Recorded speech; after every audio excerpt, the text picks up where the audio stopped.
एक दिन राजा हरिसेन अपने घोड़े पर सवार होकर शिकार के लिए जंगल की ओर जा रहे थे।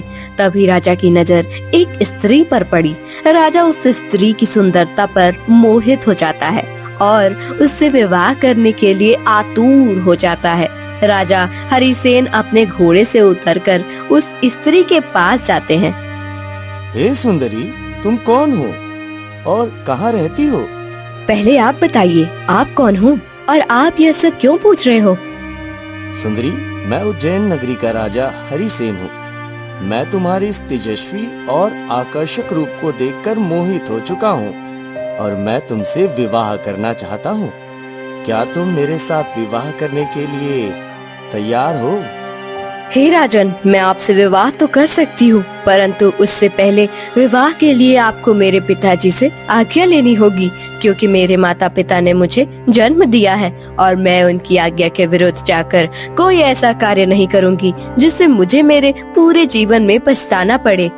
राजा हरिसेन उस सुंदर स्त्री की बात सुनकर सहमत हो जाते हैं।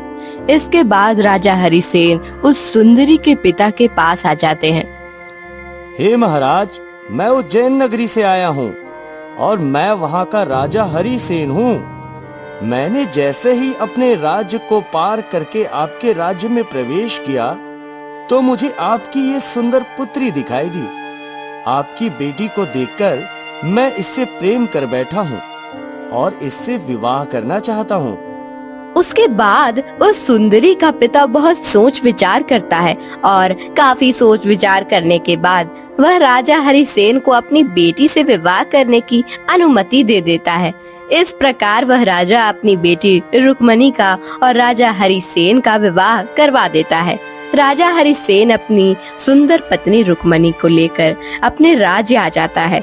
उस राजकुमारी से विवाह करने के बाद राजा हरिसेन बहुत खुश थे, क्योंकि रुक्मणी जैसी सुंदर स्त्री उनके राज्य में कोई नहीं थी।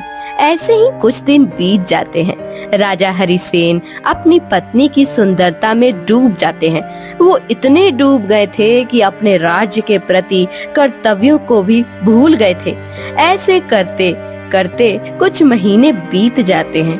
एक दिन राजा हरिसेन अपने सैनिकों के साथ अपने राज्य से बाहर जंगल में शिकार खेलने के लिए जाते हैं। राजा जंगल में एक हिरन का शिकार कर लेते हैं। हिरन बेचारा घायल होकर गिर जाता है और पूरा लहूलुहान हो जाता है।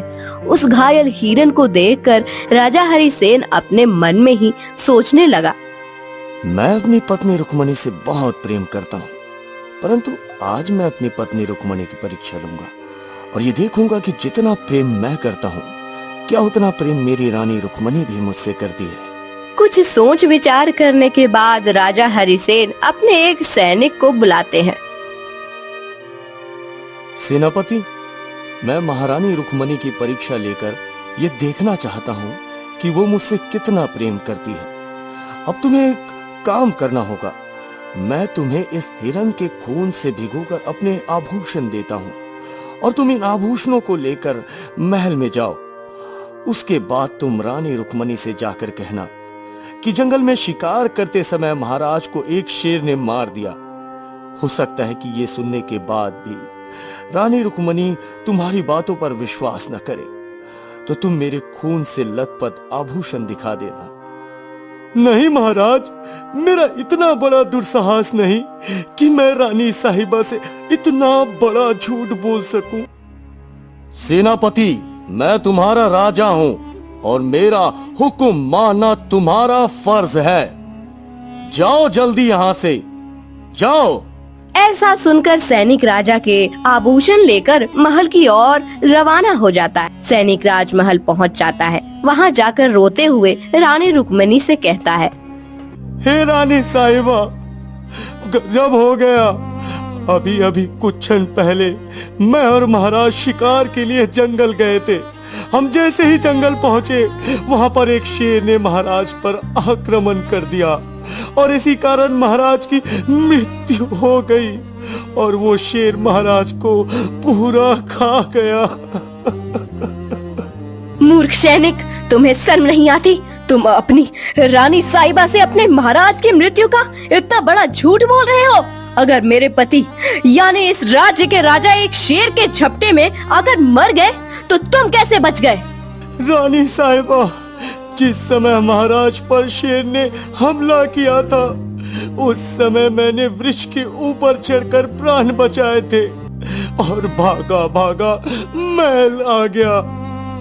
अब सैनिक खून से लथपथ राजा के आभूषण रानी रुक्मणी को दिखाता है।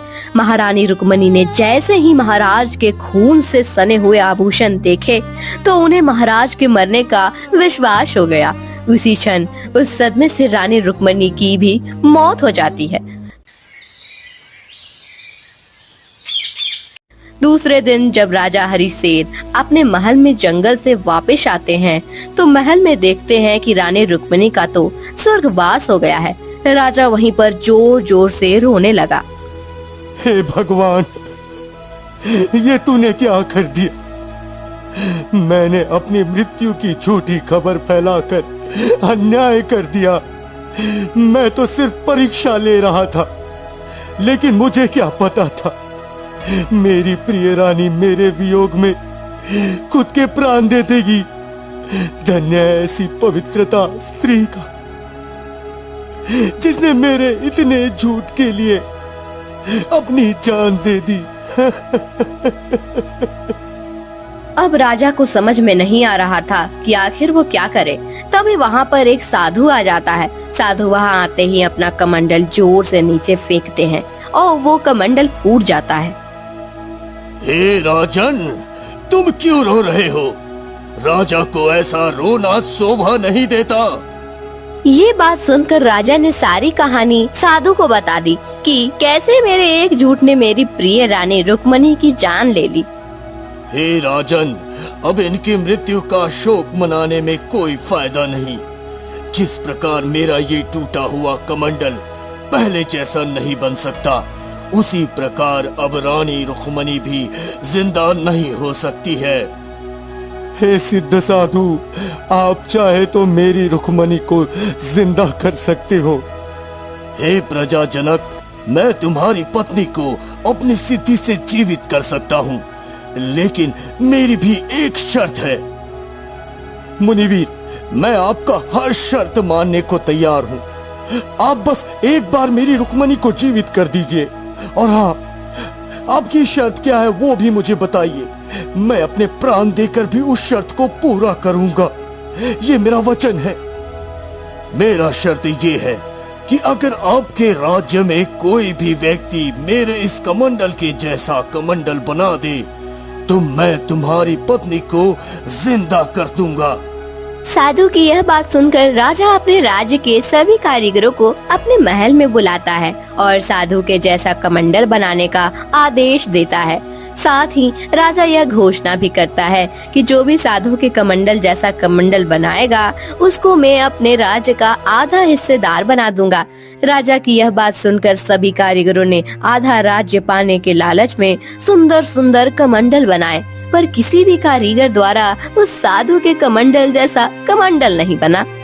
हे राजन, मुझे नहीं लगता कि मेरे जैसा कमंडल कोई यहाँ पर बना पाएगा। अब मुझे यहाँ से जाने की आज्ञा दे। हे मुनिवर, हम आपकी ये शर्त तो पूरी नहीं कर पाए। आप चाहे तो मेरा प्राण ले लीजिए, बस एक बार मेरी रुक्मणी को जिंदा कर दीजिए। मैं आपके एहसान जिंदगी भर नहीं भूलूंगा। अब राजा के बार बार विनती करने पर साधु को दया आ जाती है और महारानी को फिर से जिंदा कर देते हैं। राजा अपनी पत्नी को फिर से जिंदा देखकर बहुत प्रसन्न होता है। इसके बाद वह साधु वहां से चला जाता है। अब राजा हरिसेन अपनी पत्नी के प्रेम में इतना अंधा हो गया कि अपने राजकाज का सारा काम छोड़ बैठा और अपना पूरा समय अपनी पत्नी के साथ गुजारने लगा। राजा हरिसेन का एक छोटा भाई था जिसका नाम तारुण सेन था। राजा हरिसेन के इस तरह के व्यवहार को देखकर राजा का छोटा भाई तरुण बहुत परेशान रहने लगा। एक दिन वह हिम्मत करके अपने बड़े भाई हरिसेन के पास आता है। भैया, आप मेरे बड़े भाई हो और इस राज्य के राजा भी हो। आपका कर्तव्य इस राज्य की रक्षा करना, परंतु आप एक स्त्री के मोह में पड़ चुके हो। आपको उस स्त्री के अलावा और कुछ नहीं दिखाई दे रहा। तरुसेन बेचारा इस तरह की बातें अपने भाई को बार बार समझाता, परंतु वह राजा अपनी पत्नी के मोह में इतना अंधा हो गया था कि उसे कुछ भी समझ नहीं आ रहा था। एक दिन राजा हरिसेन का छोटा भाई तरुण सेन अपने अस्तंबल में जाता है। वहाँ पर उसे कुछ घोड़े बहुत ही कमजोर दिखाई पड़ते हैं। तरुण उस सैनिक से मिलता है जो घोड़ों का ध्यान रखता है। अरे सेनापति, ये घोड़े दिन प्रतिदिन कमजोर होते जा रहे हैं। क्या तुम इनको चने की दाल नहीं खिलाते हो? अन्नदाता, मैं आपको सच बता देता हूँ, ये घोड़े दिन प्रतिदिन इसलिए कमजोर होते जा रहे हैं क्योंकि महारानी साहिबा वो रात्रि को आती है, इनमें से एक घोड़ा चुनती है और उस घोड़े पर बैठकर ना जाने कहाँ जाती है और सुबह होते होते तेज गति से वापस चली आती है। और हाँ, दाना पानी भी नहीं खाने देती, इसलिए ये घोड़े कमजोर हो रहे हैं। राजा का छोटा भाई तरुण सैनिक से यह बात सुनता है तो वह आश्चर्यचकित रह जाता है कि मेरी भाभी इतनी रात को कहाँ जाती है। यह बात सोच सोच कर बहुत परेशान होने लगता है। सेनापति, आज रात्रि में तुम इस जगह मत रहना। आज रात्रि में घोड़ों के पास मैं रहूंगा, मैं, और घोड़ों की रखवाली भी मैं ही करूंगा। जैसे ही रात्रि होती है, तरुण देखता है कि उसके भाई की पत्नी आती है और उन घोड़े में से एक घोड़े को चुनती है और उस पर बैठती है। तभी तरुण उसके सामने आ जाता है और अपनी भाभी को जाने से रोक लेता है। देवर जी, हट जाइए मेरे रास्ते से। रुकिए, पहले आप मुझे बताइए, इतनी रात आप किससे मिलने जा रही हैं? ये सब सुनते ही रानी रुक्मिणी काफी ज्यादा घबरा जाती है, महल की ओर चली जाती है। अब तरुण सेन को पता चल गया था कि भाभी इस राज्य को और भैया को धोखा दे रही हैं। अगली सुबह रानी रुक्मिणी जल्दी ही उठ जाती है और सोचने लगती है, अरे मेरे देवर जी ने मुझे जाते हुए पकड़ा है और यह मुझ पर भी शक कर रहे हैं और वो सारी बात अपने बड़े भाई को बता देंगे। अब मैं क्या करूं? मुझे कुछ करना ही होगा ताकि मेरे पति मेरे देवर जी की कोई भी बात ना माने। राजा हरिसेन के उठने से कुछ समय पहले ही रानी फटे हुए कपड़े पहन लेती है और कक्ष में जमीन पर लेट जाती है। जैसे ही हरिसेन नींद लेकर खड़ा होता है, तभी रानी जोर जोर से रोने लगती है।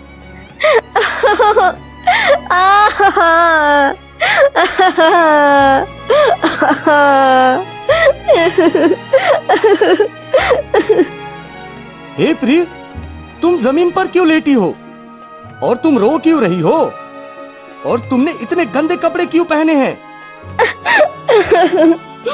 राजन, तुम्हें क्या बताऊं, तुम्हारे भाई तरुण ने मेरी इज्जत पर हाथ डाला है। मुझ जैसी पतिव्रता स्त्री पर इतनी गंदी निगाह डाली है उसने। अब राजा हरिसेन अपनी रानी रुक्मिणी पर आंख मूंद कर विश्वास करता था। राजा जैसे ही ये बात सुनता है, तुरंत तरुण को अपने पास बुलाता है और उसे डांटने लगता है। तरुण, तुमने आज अपनी माँ के समान भाभी के साथ बहुत गलत किया है, इसलिए तुझे सजा मिलनी जरूरी है। दूर हो जा मेरी नजरों से और सदा के लिए राज्य छोड़कर चला जा। अपने जीवन में कभी भी तू इस राज्य में वापस मत आना। अब तरुण को पता चल गया था कि रुक्मिणी भाभी मेरे साथ खेल गई। ठीक है भैया, मैं ये राज्य छोड़कर चला जाऊंगा, लेकिन जाने से पहले आपसे एक बात कहता हूँ कि आप जिस पतिव्रता पत्नी पर इतना मोह दिखा रहे हो, इससे बचकर रहना भैया। इतना कहकर तरुण सेन उस राज्य को छोड़कर चला जाता है। उसके जाने के बाद रानी रुक्मिणी बहुत ज्यादा खुश हो जाती है और अब उसे किसी प्रकार का भय नहीं था। उस रात फिर से रानी उस पुरुष से मिलने के लिए जाती है जिस पुरुष से मिलने पहले जाया करती थी।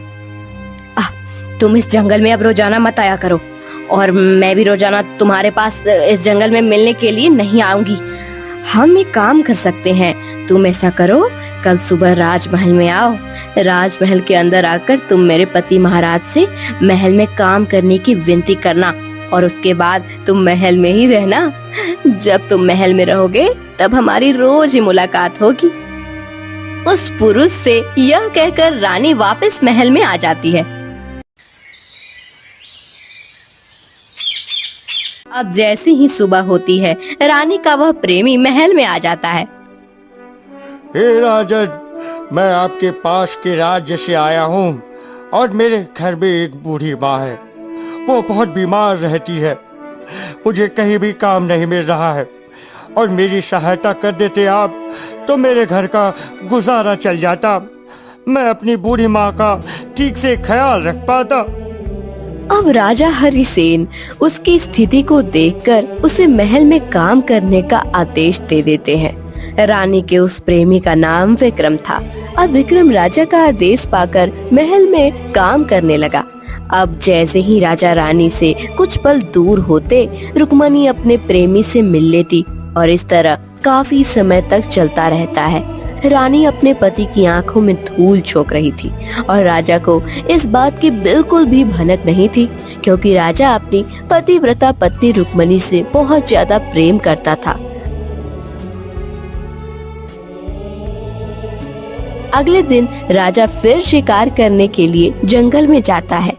जैसे ही राजा हरिसेन जंगल में प्रवेश करते हैं, तभी उन्हें वो सिद्ध मुनि दिखाई देते हैं जो रानी रुक्मणी को पुनर्जीवन दान दिया था।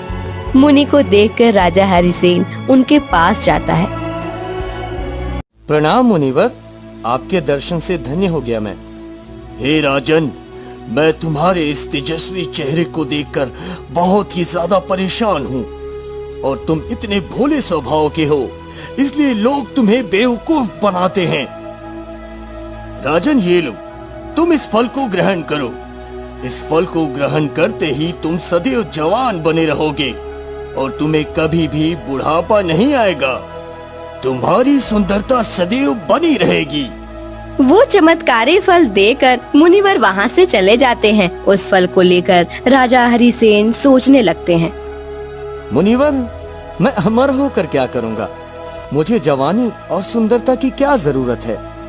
मेरी पत्नी मुझसे बहुत ज्यादा प्रेम करती है, इसलिए मैं ये फल मुझे अपनी प्रिय पत्नी रुक्मणी को खिलाना चाहिए। अगर वो इस फल को खा लेगी तो वो सदैव सुंदर और जवान बनी रहेगी। ऐसा बोलकर राजा बिना शिकार किए हुए खुशी खुशी अपने महल की तरफ लौट जाता है और सीधा रानी रुक्मणी के पास आकर वो उसे फल दे देता है। हे प्रिय, तुम इस फल को ग्रहण करो। यदि तुम इस फल को ग्रहण करोगी तो तुम हमेशा के लिए अमर हो जाओगी और तुम्हें कभी भी बुढ़ापा नहीं आएगा। ऐसा बोलकर राजा वो चमत्कारी फल रानी को देकर वहाँ से चला जाता है, जबकि रानी रुक्मणी राजा हरिसेन पर नहीं बल्कि उस राज्य के कोतवाल विक्रम पर मोहित थी। अब रानी रुक्मणी सोचने लगती है, ये फल खाकर मैं क्या करूँगी? मैं अमर होकर क्या करूँगी?